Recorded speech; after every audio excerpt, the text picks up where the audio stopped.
ఆ గ్యారంటీ ఇన్ని సంవత్సరాలను ఇస్తారు.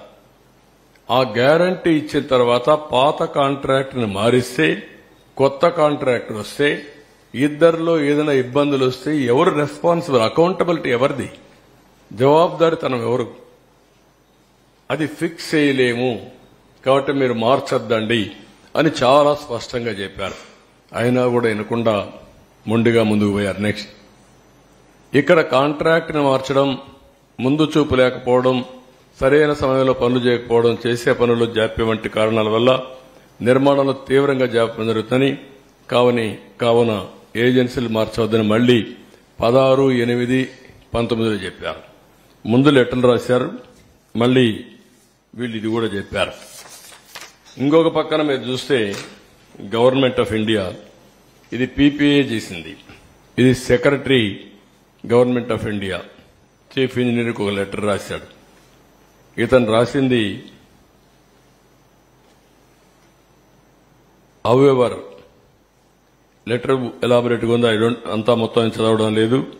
Please recall discussion during the 10th emergency meeting of the PPA held on 13th August 19, mainly to discuss the issues of pre-closure of present contracts of the Polavaram project and retendering of the balance works.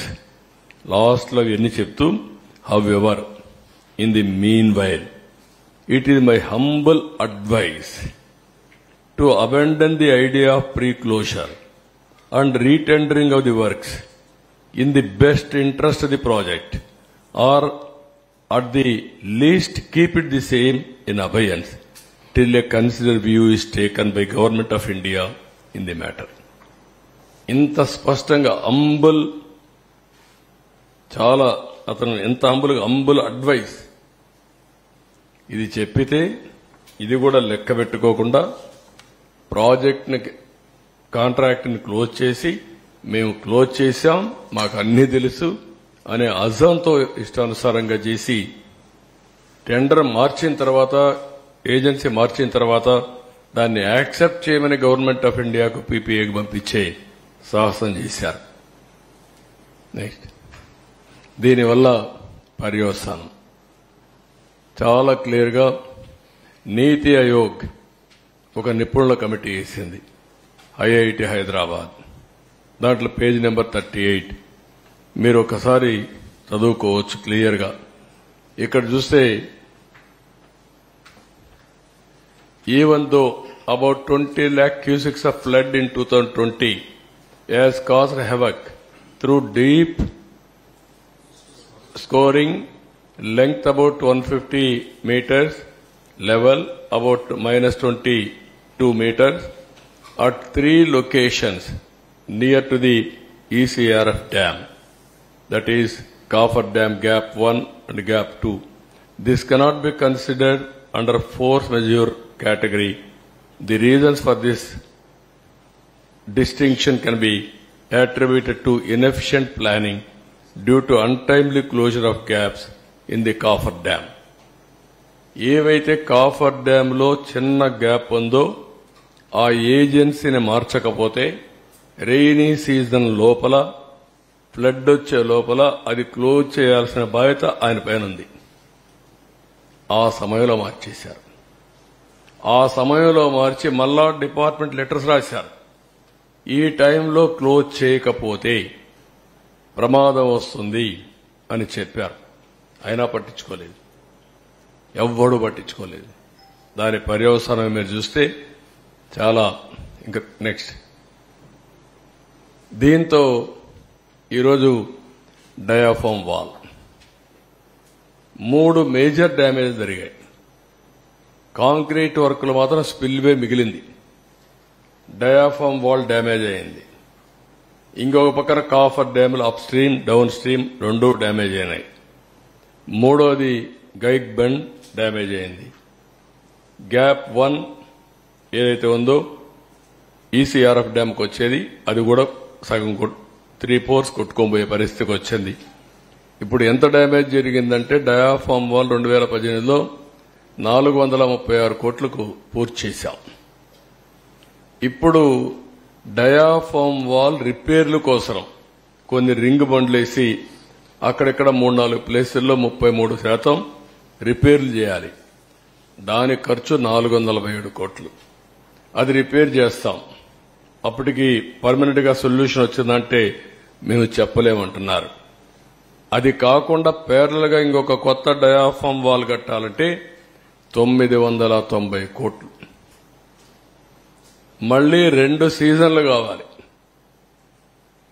అది కూడా సక్రమంగా చేస్తే 2 లేకపోతే 3-4 సీజన్లు అవుతుంది. అంటే 3-4 సీజన్లు diaphragm wall కట్టాలి. దానిపైన కాఫర్ డ్యాంలోనే ప్రాబ్లమ్స్ ఉన్నాయి. దానిపైన ఈసీఆర్ఎఫ్ కట్టాలి. ప్రాజెక్టు పూర్తి కావాలి.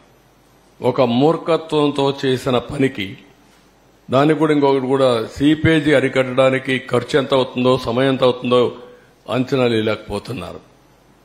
ఇక్కడ 2 ఉన్నాయి. ఒక పక్క ఇవన్నీ diaphragm wall, upper coffer dam, lower coffer dam. Next slide చూపి.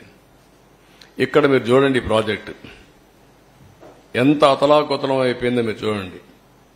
మొత్తం ప్రాజెక్టు భౌగోళిక పరిస్థితులే మారిపోయినాయి.